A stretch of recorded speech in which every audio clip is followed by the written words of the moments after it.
I've been through these centers, you will get a lot of horror stories of people being chained for 6, 7 months, or people being beaten up, tortured. Sometimes, yeah, being in jail would be better because then at least you would have access to the legal system.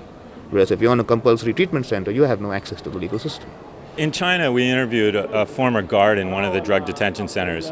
And what we found, we asked him why the center was testing routinely everyone for HIV and not giving them their results.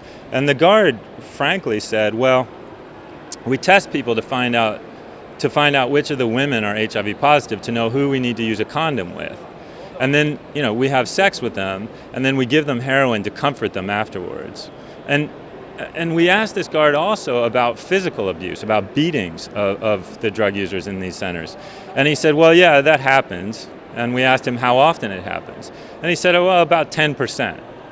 And we said, well, how do you calculate 10%? And he said, well, anything higher than 10% would be a human rights problem. Sometimes people go into the camps voluntarily because their families are desperate. But even those people who enter voluntarily can't leave voluntarily. And if they try to leave before the expiration of their contract,